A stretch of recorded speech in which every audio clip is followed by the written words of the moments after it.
Mer-man! Let's dive in. Sorry.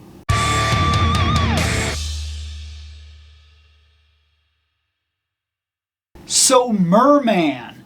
This is a character that I wanted, but am not a gigantic fan of. Okay? It's true. Look, my stuff with Mer-man so far is that he's a merman.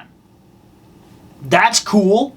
To me, that fits a Conan the Barbarian-esque feeling, like the early Marvel years where some kind of creature from the Black Lagoon or something would have come up out of a swamp while he was trekking across in the jungles or something like that, and then all of a sudden he would have had to have had a fight with it. Like, that's what it feels like to me, that he literally would have come out of the water, he has his crazy sword that almost makes no sense, you know what I mean? Like the coral sword, or maybe he kills the cool trident. Either one of these things are cool. He kind of feels like an evil Aquaman to me. He controls sea creatures, which, while in our world, for Aquaman, people laugh. I talk to fish. Oh no. Now, in the truth of that, underwater, the scary that we don't know about what's actually down there, how many life forms really exist that we still don't know, that he might possibly have access to, like gigantic killer squids and things like that. Who knows, right? There is something to be said that if Aquaman, you know, and we've seen it in things like Flashpoint and whatnot, that Aquaman can be very deadly with a power like control water. It's terrifying. He, however, I would tell you the monsters that he can control because they're on Eternia is limitless terrifying. Like Lovecraftian monsters galore. It's so good.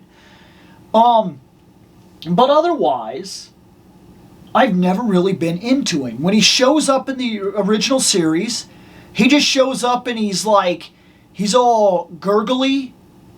I guess he's like, no, I can't believe it, or something. It's just so ridiculous. And then like, so he's a buffoon. And then I was waiting for him to very much get the better treatment in Revelation, but really he just kind of like shows up. He's played by Kevin Conroy. So you imagine they would have given him something more, but really he just kind of talks about being the king basically, and like, that's it. Like, he doesn't really do much.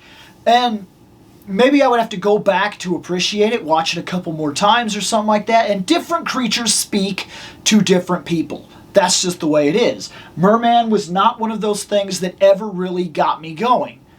But I do think he's cool. In the Masterverse line, I've bought him twice and have not been disappointed. And so far in the cartoon line, I've bought almost everything that I can. I skipped on Stratos so far. And I've liked every single thing from the cartoon collection. I saw that this was coming out, and I said, should you really skip on Mer-man?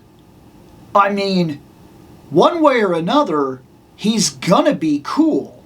He may never be your favorite, but he'll most certainly be cool. So now I guess I just gotta kind of prove it to myself. Let's see him. There he is, the man of the Mer. As far as I could tell, from the packaging alone, he looks solid. I don't feel like I've got anything to worry about here. He does have the goofy face, but I mean, he's supposed to. He comes with something down here. I'm not 100% sure what that's going to be. Ocean Warlord. Of course, we turn it around on the cross-sell. We've got Trapjaw. I've got him. Tila. I've got her. Mer-man. Of course, I've got him. He's right here. And Stratos, I did skip. Stratos really hasn't spoke to me. When I've seen him, he doesn't really catch my attention. In the toys, he doesn't really catch my attention. Except for the Masterverse Stratos. I think he looks awesome. So, that all being said, City Beneath the Sea is specifically the episode that I would need to watch to reference this. Now, I admit, I've only watched through the original series one time. City Beneath the Sea, I'm drawing a blank. But that artwork does look really cool. Let's open him.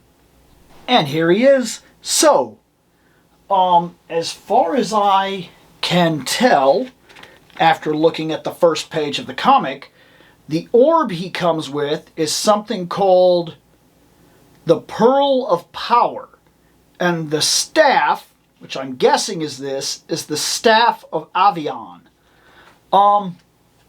And then it gives him powers that seem to be comparable to what we see with, like, Aquaman. This seems to allow him to control things like the water in general, rise up the oceans and things like that, and flood the world, and this also has something to do with that. Small problem with this. This, right here, looks like a marble. And it looks like it's done very, very well. And it seems really cool. I would tell you, on a personal note, go buy a marble and replace this. Why? This is just plastic. It's got very little weight to it. I mean, very little weight at all. I would prefer this to be a little heftier. And a glass marble would be heftier, and you could probably find one that looks just as cool, if not cooler. However, as a little prop, it is still pretty cool. It will do the job. However, and I haven't even tested this yet, but I got a feeling... you know what? Prove me wrong. You know what? Prove me wrong. It wins. That's not bad. Maybe if it was a little heavier, I would feel even better about it sitting in his hand, to be fair. But, what can I say? That worked. I was not expecting that. I half expected the hand to not actually be able to hold the marble. I really did. I love to be proved wrong. That's good. That instantly made me appreciate it just a little bit more.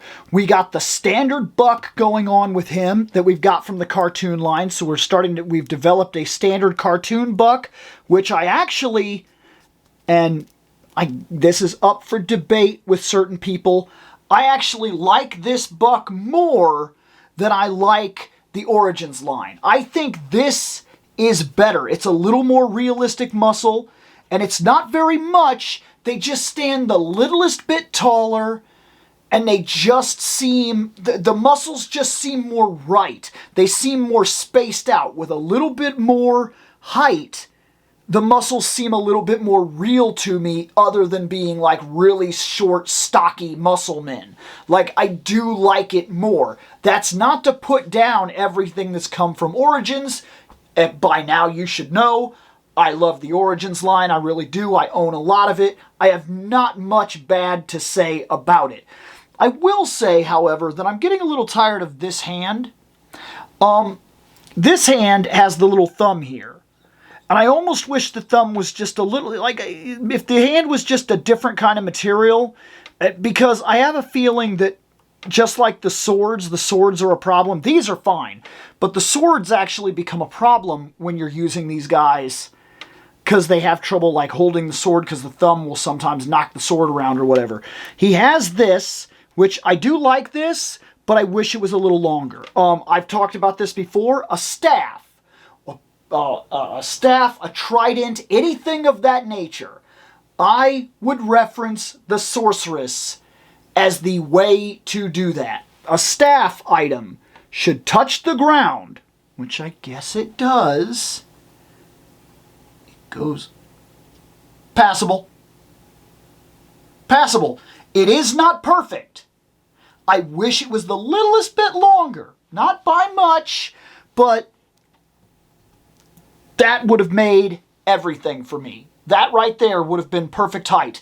If this could touch the ground and stand about that much taller than his head, and then he could have held it in both of his hands or whatever, that would have been perfect. But it does do what I want it to do. It reaches all the way to the ground, it touches the floor, and then it goes up past the head the littlest bit. This does not go up past the head, but it does what I want it to do. It touches the ground and doesn't seem awkward. This item is a passable item in terms of what it's meant to be.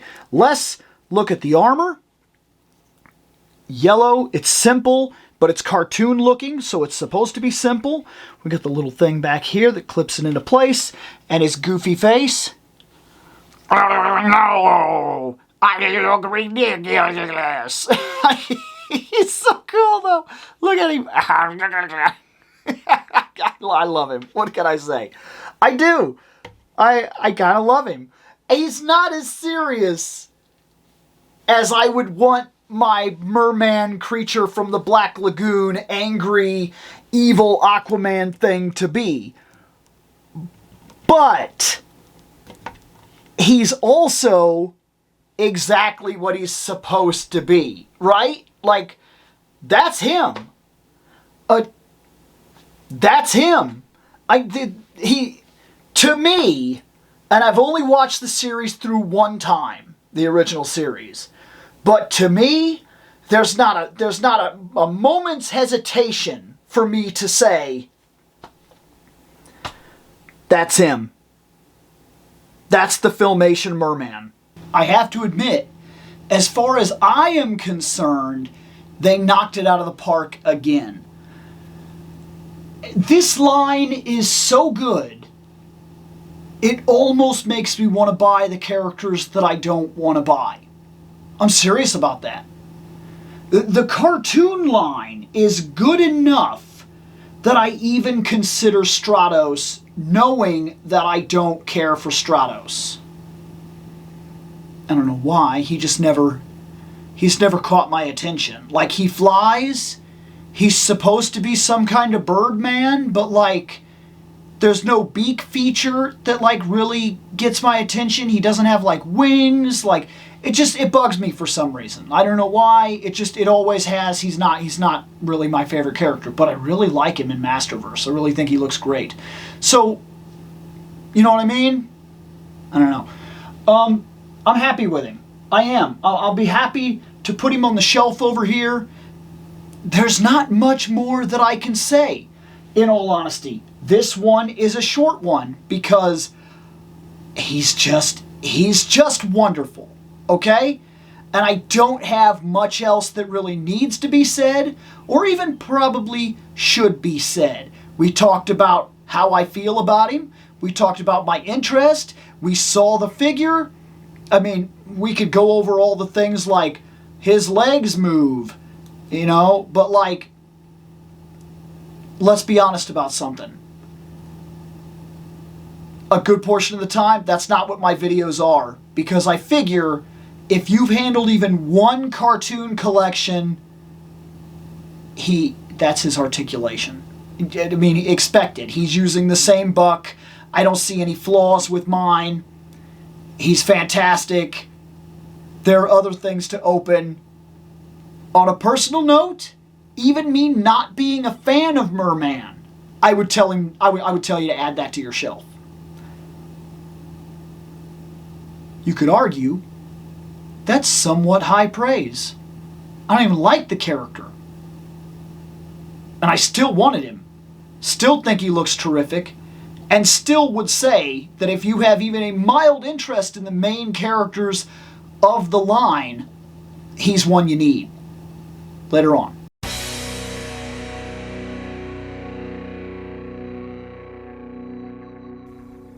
I have spoken.